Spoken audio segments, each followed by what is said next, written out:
It's over, David. Halloween is officially done. It's ended, and it's not even actually Halloween yet. We are, of course, here to talk about David Gordon Green's Halloween Ends. Now, this is a fitting bit of closure because you and I have been talking about this new version of the franchise for the last, 4 years or whatever it is. 2018, I think, was Hmm. Halloween, and then there was Halloween Kills last year, and now we're at the end or the ends. Does it justify the means? Ah, probably not. I mean, they could have called this Halloween done, Halloween killed. Um, yeah, Halloween it, dead and buried. Um,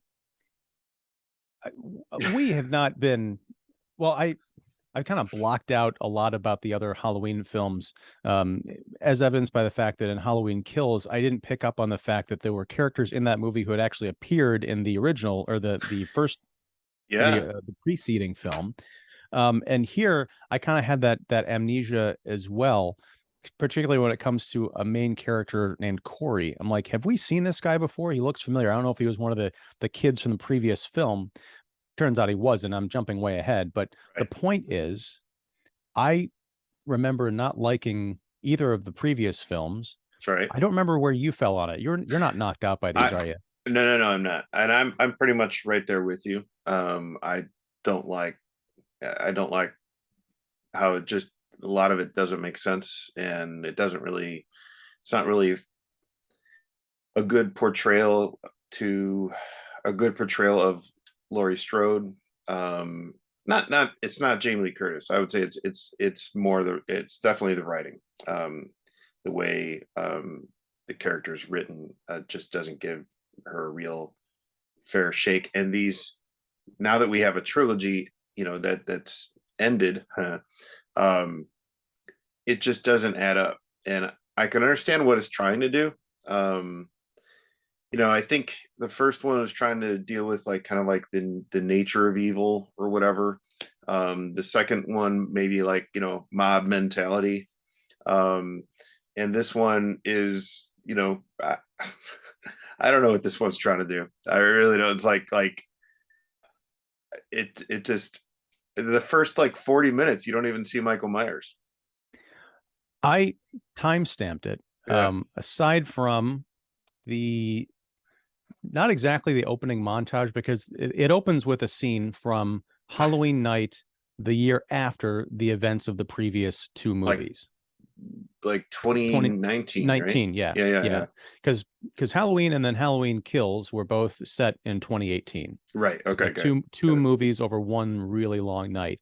And That's then right. this movie opens with the Halloween the year after, and this guy Corey, who's I think 21, going to babysit for a family who's going out to a Halloween party.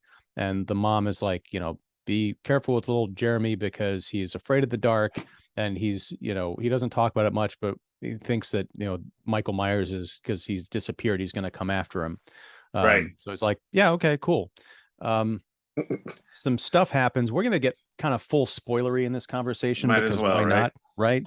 Kind of save some people the headache of watching this movie, although those who are into this are going to watch anyway. Those who are on the fence, we're going to try and knock you off into the side of saving your money and time. But it I think the opening of this movie was pretty effective and had some real Yeah. setup potential here, because the Corey, it's funny because the parents are like, okay, I want him in bed by 8:30 and no scary movies, nothing traumatic. Cut to later, much later at night, because it's right before the parents come home. They're watching John Carpenter's The Thing on Ah, TV. And they're at the autopsy scene, which is when Corey decides, okay, maybe this is a bit too intense. Like, took that's you that long? way further into the movie. Way more traumatic stuff has happened before that autopsy scene. So I question his judgment, but he goes into the kitchen, I think, and yeah, to get some chocolate milk and cake. And all of a sudden he hears a commotion. He goes out. Little Jeremy is nowhere to be seen. Long and short of it is Corey gets locked in the spooky attic. Jeremy has locked him in there as a prank. The parents come home just as this is almost like something out of Airplane, except it's tragic. Corey kicks the door, and I don't know what the geography of this house But is because this seemed like an yeah, attic door. He kicks the door, knocking little Jeremy over the banister, and he falls like 9,000 feet and cracks his skull open on the floor as his parents walk Yeah, in, his and head's then like smashed Corey, he's smashed totally, and like a pumpkin, and Corey is up at the top of the banister with holding a the knife. knife. Yeah, it's like, oh no, it's a total callback to the original Halloween. Yeah, Interesting. and We've even has a babysitter. Yeah, Yes, right. And there's a whole thing of like, well, I'm not really a babysitter. I'm not going to die. And why did he then I grab think the the kid knife? was like, you're not going to kill a kid, right? Or Michael Myers wouldn't kill a Yeah, kid. He kills babysitters. And Corey's like, oh, right. I'm not a babysitter. Uh, then we get to the opening scene with the pumpkin that we've seen, in the last couple of films, this kind of CGI morphing pumpkin. And it Mm. ends with the jack-o'-lantern kind of disappearing. And it's just an uncarved pumpkin. It's all symbolic and stuff. Laurie Strode is writing a book, I guess, about her trauma and the experience of Michael Myers and the nature of evil. And we catch up with Corey. I guess she's moved back. She was gone from like full on survivalist to moving back to Haddonfield, buying a house, which she shares with her granddaughter. Her granddaughter works at the hospital. She runs in, or I guess Laurie helps Corey out because he's being harassed by some high school kids because he was dragged through the mud with, this.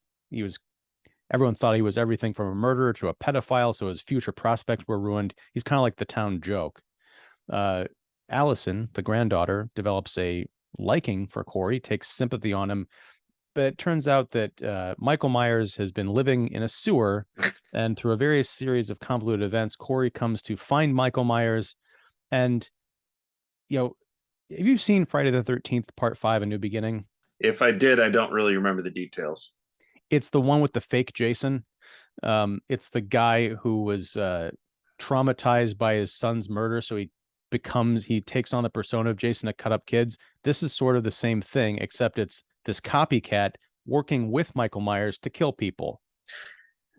And to me, right away, I mean, when Corey is first in a sewer and Michael Myers grabs him by the throat and everything, it there's this like kind of like weird like flashback connection of what is like does are we supposed to believe that Michael has this psychic rapport of like all of a sudden he has this ability to see in the mind of anybody and look at their backstory and say, oh, I shouldn't kill this guy, I should team up with him. It is almost like a Vulcan mind meld. I mean, we talked Right. about Wrath of Khan about Yeah. a month ago, and it reminded me of that. But yeah, it's this whole flashback to Corey's trauma. I guess it's the idea, and when you're talking about the movie not really sticking the landing, if we hadn't known through all the other iterations of Halloween about like the personification of evil and these kind of weird psychic flourishes, this would make absolutely no sense. But Mm. yeah, it's like the evil that is in Michael gets transferred to this kid. Maybe the evil recognizes a trauma that it can exploit to expand its evil, like a are, body are, snatcher or something. I don't know. are you saying that's what you think happened? I do. I Okay. think the evil dies tonight in the last one, and in this one it multiplies like a gremlin. Don't feed it after midnight. Don't feed evil after midnight. Don't get evil wet. Yeah. Whoa. Yeah. Oh wow. Um, yeah. To that part, I was like, I'm glad I saw it on Peacock because I had to like rewind it, and I'm like, what? What is this supposed to symbolize or supposed to mean here? And then next thing you know, they're working together. Yeah. It's like we have an apprentice. Corey's the Michael Myers' apprentice, and I guess one thing I did like about this is that we have established early on in the last or the 2018 movie that Michael Myers is probably in his 70s. It's got to be. Okay. Mm-hmm. So what I liked about this movie, and in the Rob Zombie movies, he was like superhuman strength and just like nuts. You know, in this one, it not in the previous two David Gordon Green movies, but in this one, it just feels like he is this old man, and he's not as much of a threat. Yes, he still has a tremendous amount of strength. Not really superhuman strength. He's still strong and everything, strong enough to take this woman and basically take a butcher knife and impale her to the wall. But it still feels like, well, it actually feels like for the first time, this is an older, slower Michael Myers. Well, which yeah, is what it should be. it should be, and I guess it makes sense in that respect that Michael Myers spends most of the movie in that sewer. And I mentioned the timestamp, and I don't. It's got my notes somewhere, but It's it's like 4 years 40. later. Well, no, I'm just talking about between the opening death of the boy and then the sort of the montage of Laurie narrating the events of Halloween from her trauma Yeah, to what happened a few years ago, that you see like a death montage. But right. the first real murder of this movie doesn't happen until almost an hour into this 2 hour film. And then after that, it's like 20 minutes until the next one. And then you get like a succession of kills. It's almost like they're trying to walk back the excessive violence and gore of the previous two installments, but it just grinds everything to a snail's pace, especially because for most of this movie, we're not dealing with the real Michael Myers. It's this kid who adopts a stupid other Halloween costume mask to do the first couple of kills. Then he goes back to the sewer, beats Michael Myers up, and takes his mask. And what's funny is the way that's shot. It's like you're looking into the sewer, and it's like, what? It's like, all right, we're not going to waste time with any close-up shots of Michael Myers getting whooped by this 21-year-old kid. um okay, what?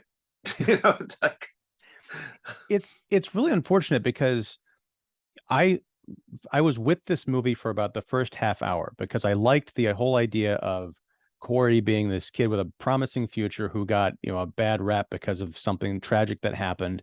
And then he's like working for his stepdad in a junkyard, trying to, make connections with people and just failing because like this group of high school kids keeps showing up and bullying the crap out of him. I'm so It's kind sick of of a that tragic. trope.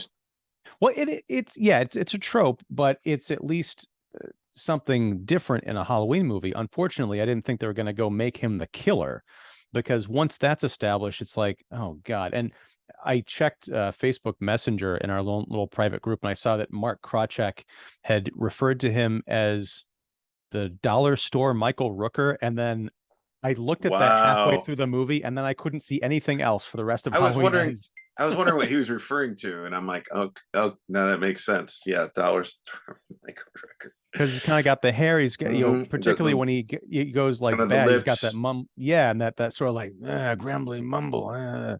Yeah, Um, it's it's a bit much. This whole thing is just mired down in pseudo philosophy about grief, these weird relationship strains. Like I, this is the reason I thought this was connected to the other films, the Corey character, because Allyson falls for this guy like immediately when he shows up into the emergency room to yeah. get his hand Why? fixed.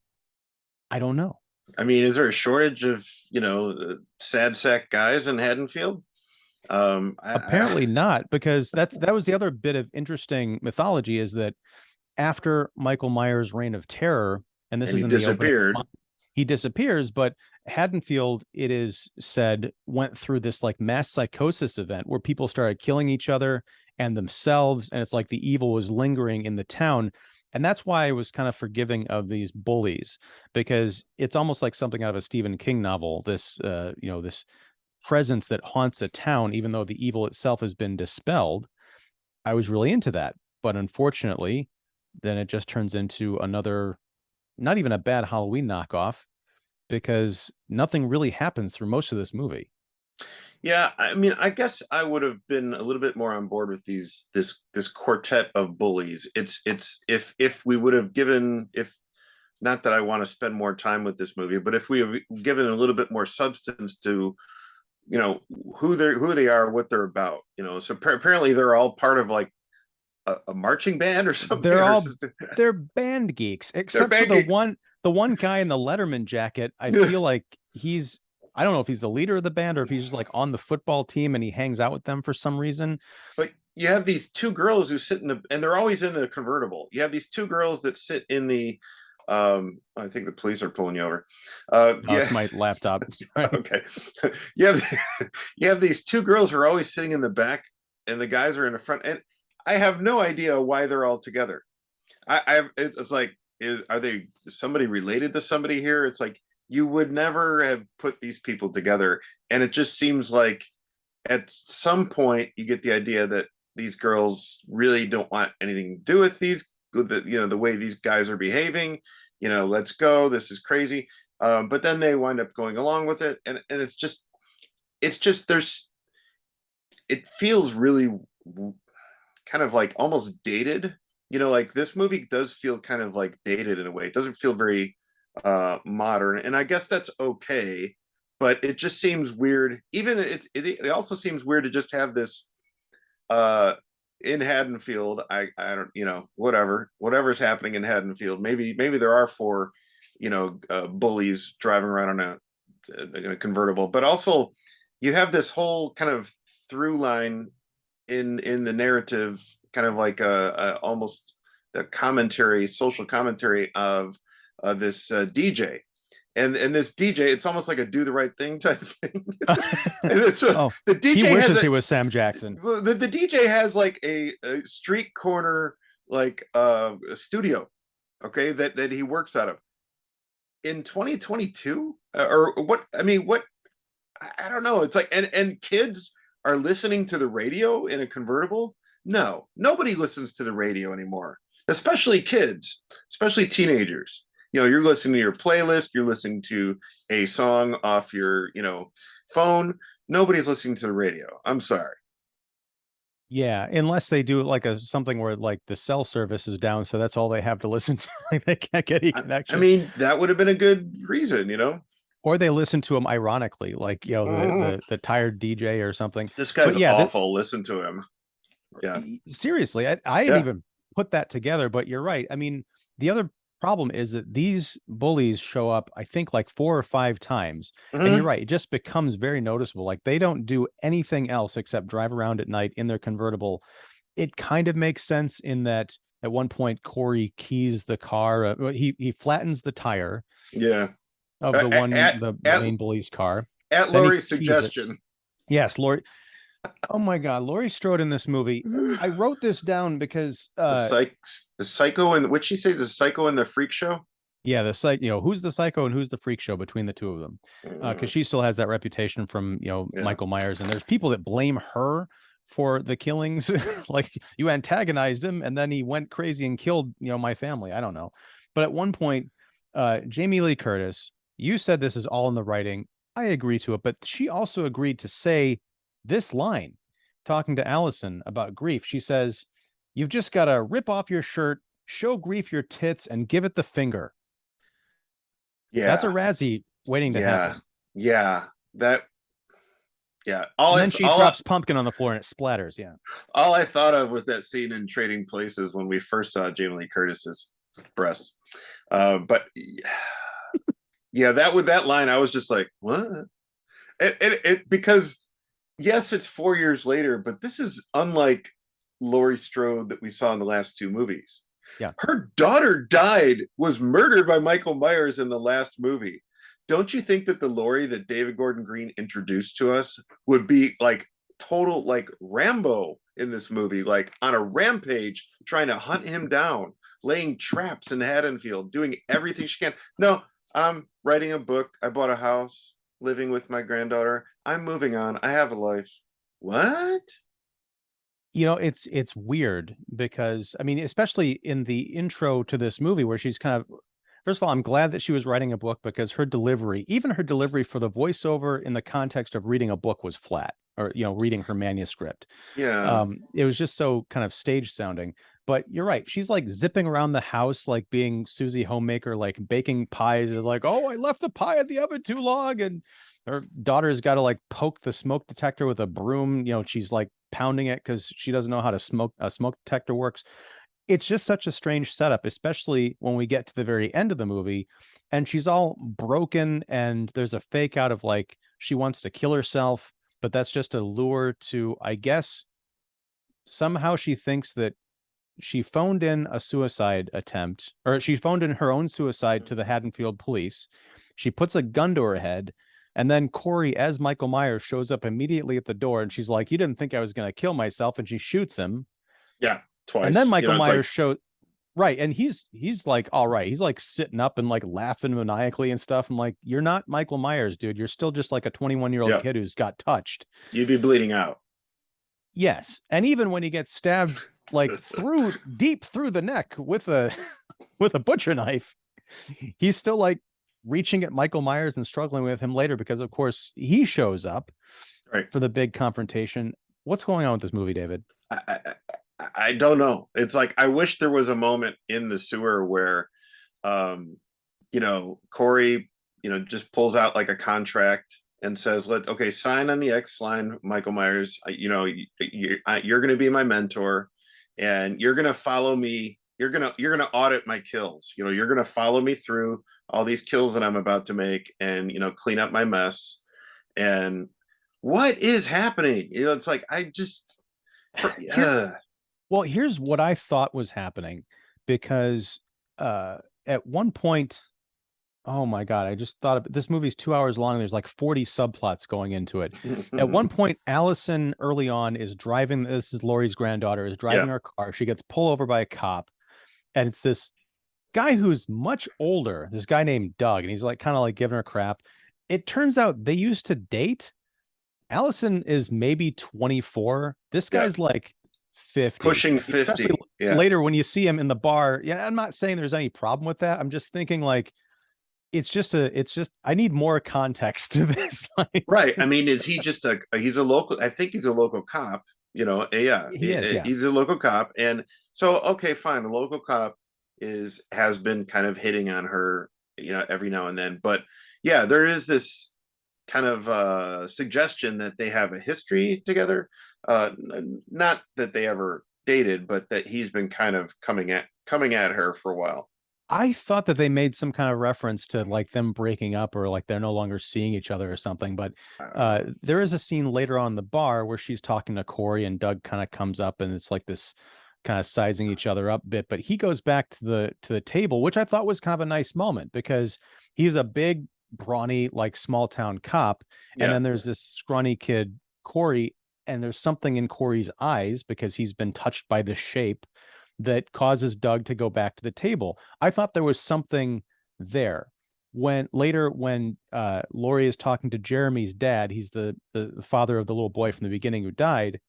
He's like, I wanted to, I knew Corey before all this happened. He was a good kid, bright future, the nicest guy. Mm-hmm. I was driving downtown the other day. I saw him walking. I pulled up because I wanted to say something to him. But when he looked at me, that wasn't him. I'm like, that's the look of Michael Myers. And I thought, okay, maybe there is something to this. Earlier on in the sewer, when Corey helps Michael kill Doug, Michael seems to be getting some strength back. So I'm like, is the angle going that Michael's been living in this sewer because he went on the lam or something? There's a homeless guy who intimates that he's been picking off or like random like hitchhikers or something, dragging him in there.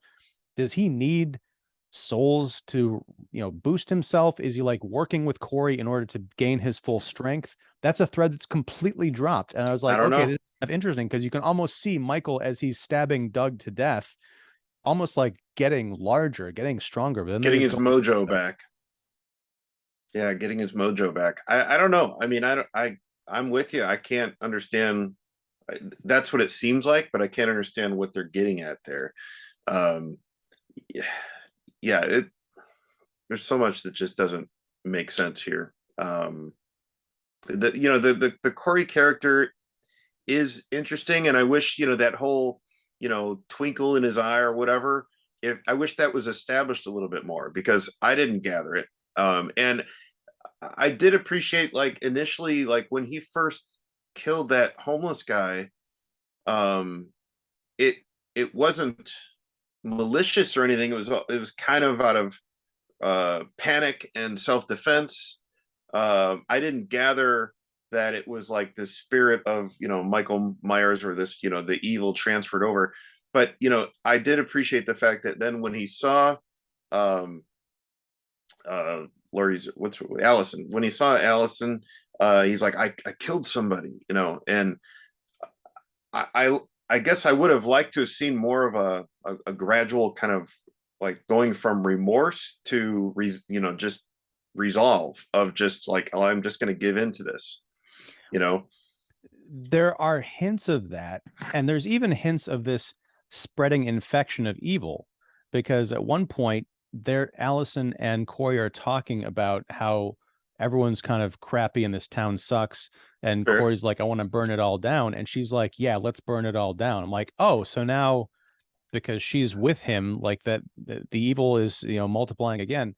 But again, it doesn't really go anywhere. She's ends up It's being, the good person, and evil's defeated at the very end, I guess. it's that whole kill the past thing from Last Jedi. Somebody compared this David Gordon Green sequel to the Star Wars sequels. I could kind of see that, where it doesn't feel, this whole thing doesn't feel very well planned out. Because like, what if you like just rearrange some of the things that have been happening in this trilogy? Like if you opened up 2018 movie with this, and then Corey can kind of have this character arc, that spans the 3 movies. That would be really interesting. That, I could almost see that, because if what happened to him, like if, let's just say, and yeah, well, let's just spend some time to rewrite the trilogy, because Why not? there's nothing else to talk about. But okay, so you've got the podcasters. Yes, let's think back to this. This whole thing started with a couple of detective podcasters. They go to interview Michael Myers. Michael Myers ends up breaking out of Haddonfield, correctional or whatever. Yeah. Maybe he goes on his rampage, or maybe he doesn't. He just kind of disappears, and there's like an APB that he's loose. And that's when we're introduced to Corey and the whole babysitter thing. The little kid's scared because he heard this maniac is on the loose or something. Maybe Michael Myers is just in the sewer. He doesn't get to kill people. Maybe Corey kills him and absorbs his, I don't know. I'm just saying, like, you're right. There is a way to make this work. We can't exactly write this whole thing right now, but I think if you had given him an actual arc instead of introducing him in the 3rd movie as a compelling character who's just completely wasted, this does feel like the beginning of something. And unfortunately, it feels like a new beginning, the Friday the 13th movie. In fact, we see a bit of Laurie's manuscript on her keyboard when she's typing the very end of her story, and it said, "This is about new beginnings." I'm like, oh no. It's right there. And I was reading something on IMDb trivia about how the producer of all these movies, I forget his name, Malika Cad. Yeah. He has said that there is a kind of a clause that said that Michael Myers can never be killed. So the next Halloween movie will be that the wrong body was strapped to Laurie Strode's car as they paraded through Haddonfield, and there is this late night parade, and I don't know how everybody in Haddonfield knew about. Oh, hey guys, did you hear they finally killed Michael Myers? Cool. All right, now we can stop making fun of Laurie Strode. All right, hey, in about 5 minutes, they're gonna go down Main Street, and everybody's gonna get in like a funeral procession, and we're gonna go to the dumpster, and we're gonna throw them in the meat grinder. Look, a couple of things there. One, yes, that doesn't make any sense. I appreciate the kind of visual poetry of it, but again, this is something with the town's trauma that you've got to set up more than just at the end of the last kind of crappy movie, right? Because it doesn't feel like closure. It does feel like these people, they organize very quickly. And there's no one that's like, what do you mean they've got a body of someone strapped to the hood of the car? And what? Yeah, and the police are totally board, for it. Yeah, the police are on board. They're totally for it. I mean, I do that one. I think it's the black sheriff. I really like that character, and I feel like they didn't really give him enough to do in this whole trilogy. But at first, he was like, in the previous movies, he's like, no, what is happening here? And then in this one, he's like, all right, whatever it takes, just get this guy. They literally wheel him out in the last 5 minutes of the movie for this funeral scene. Like he's not in the rest of the film. But one of the things that bothered me about it is, this movie is ripping off so many other of its, kind of slasher contemporaries. The whole junkyard scene was straight out of Nightmare on Elm Street Part 3 and 4 with the burial of Freddy Krueger. They put him into the grinder and stuff. But what you're saying about the fake body, they already did that in one of the other Halloween sequels where Right. Laurie Strode cut off Michael Myers' head with a shovel, and it's like, finally, he's dead. And then that movie made all the money, so like, we got to make another one. And so they open it up, and turns out Michael Myers had taken the body of an ambulance driver, like cut out his tongue or taped his mouth shut, put the Michael Myers mask on it to make it Right. look like him. And Yeah, you're because he's right, got so anything's many of those possible. masks laying around. Poor William Shatner. Yep. Now I will say, there is a great advertisement. I don't know if this is made for the movie, but in the background of the convenience store that they're in earlier, and yes, I was so distracted that I was paying attention to the signage.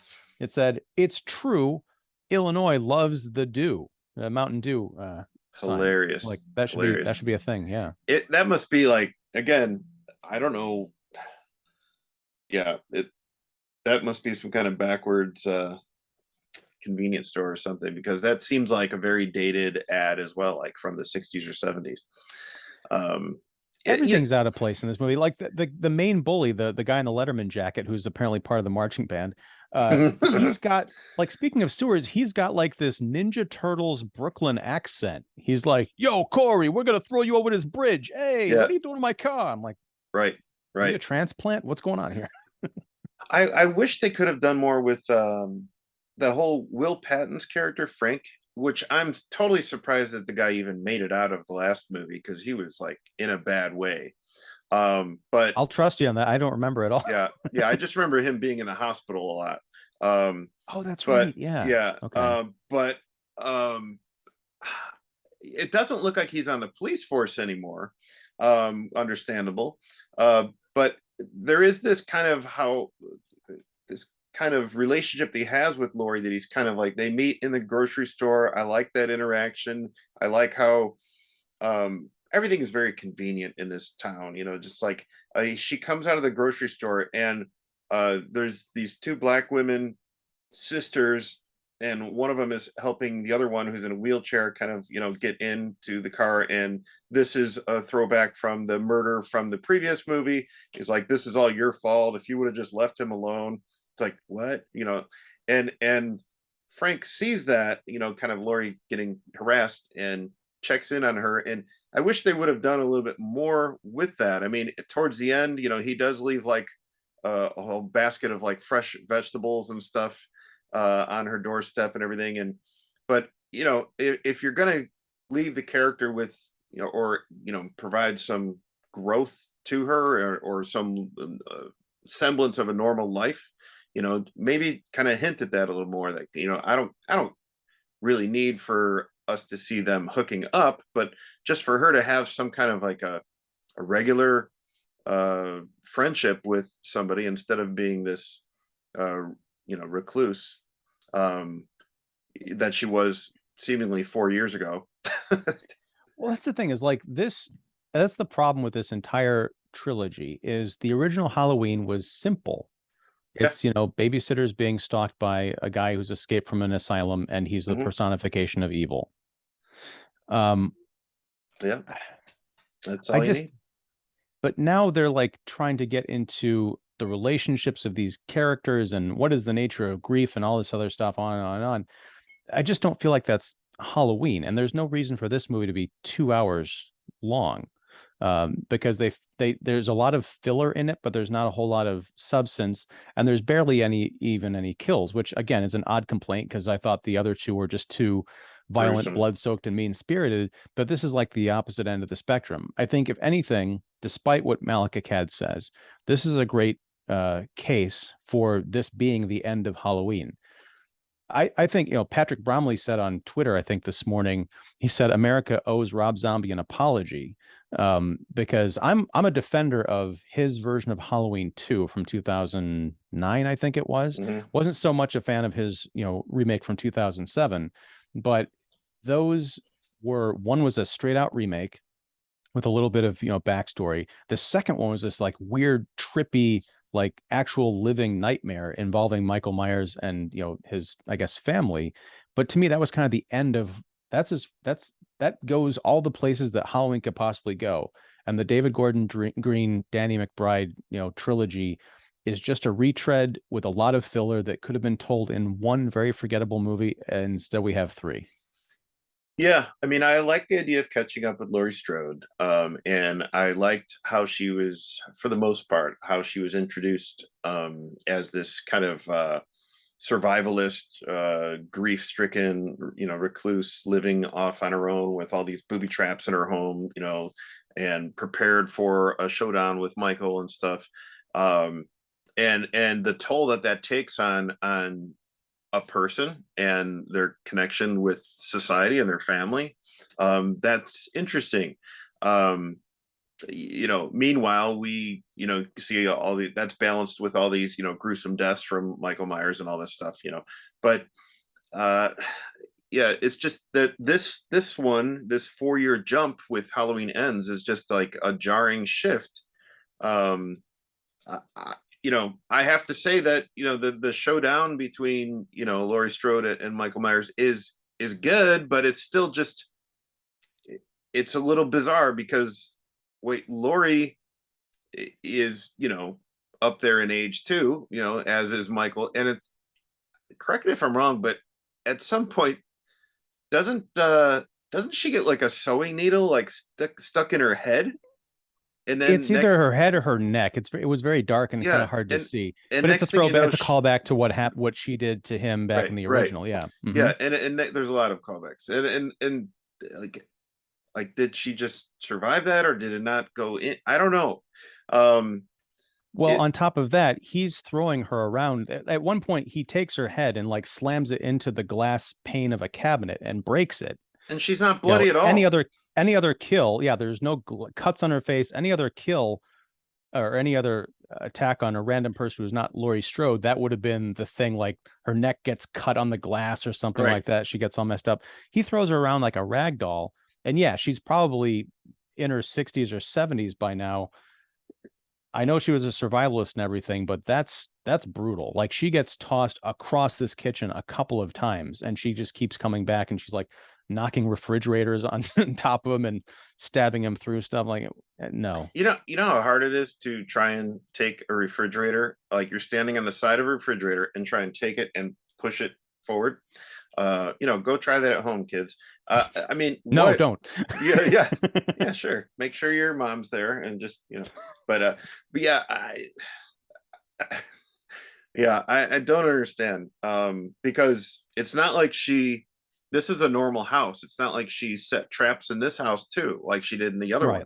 one. Um, yeah, so, and then and then to like have him laying spread out like as like almost like a on a high school science lab, dissection table or something. It's like, okay, why is this happening? I guess it's because he's old and slower, but like, why is this happening now? And she takes so long to like take out this knife. She's like, I'm like, And she's oh like doing the twist, the fancy yeah, what are twist you of it and stuff. doing? Yeah. Just end it. But that's how all these movies are. It's just they take forever. Well, it struck me that like she unmasks him and you don't get a good look at his direct face. Nothing. What you do get to see is he got like this wispy goatee, like the silver goatee. Yeah. What? The other kind of thing to kind of close this out, nonsensical things. At one point, Corey attacks the doctor who is, Allison's boss, and the, I guess, nurse that is the person that he's banging and, got promoted over Allison at the job, Mm, goes to the doctor's house, takes them out. He kills her in the very classic Halloween thing of like, I'm going to put you up against the wall and put yeah. a knife through you On a piece of art. on a piece of art. Here's the thing. I don't think they make knives that long for kitchen use. Those are called swords because this goes through her Through body, her body. through a framed piece of artwork, and through a wall Yeah. strong enough to support her body and, so that the knife handle is still sticking out of her chest. Yeah. What is going on here? I don't know. I don't know. It would have been, I mean, there's easy ways to do this. This guy is like, it could have been like his house has collections of like rare warrior relics or something, and they have like swords and spears and stuff. Just take it. I mean, come on. It's like we don't always have to have a butcher knife. I mean, ugh. Yeah. So I'm ready to end this conversation about Halloween Ends. I feel like this is once again therapy. I've gone through my own grief and trauma with this franchise, and I'm willing to finally let it go, David. Have you seen the supercut of I think I might have showed you that, the supercut of Jamie Lee Curtis in interviews saying the word trauma on No, I don't think YouTube? so. Yeah, I'll have to send it to you. And because she's always talking about this movie, it's about trauma, and you see that it's a whole supercut. She just goes trauma, trauma, trauma, trauma, trauma. Oh So no. this has been traumatic for sure. Well, yeah, I'm glad. Actually, it turns out I didn't have the premium Peacock subscription, so I had to sign up for a month for $5. Hmm. Still cheaper than going to see it in a theater, but True. I vastly overpaid. But anyway, David Fowley of Keeping It Real, thank you again for going on this journey with me. I'm sure we'll be back in like 3 years talking about the next iteration. Right. Yeah. Halloween. Corey's back. No, no, I'm Corey, vetoing that right Corey now. Feldman. Oh, that I've would make watched it, sense because he was in what, Halloween 5? or Friday the 13th, Oh, right. 4 and I'm getting 5. mixed up. Yes. Okay, I retract that statement. If Corey Feldman plays Corey in a new Halloween movie, I will be there with bells on. Totally. Totally. That would be All great. right, man. Well, thanks again. We'll talk about something else soon, I guess. But Yes. yeah, unhappy Halloween. Exactly.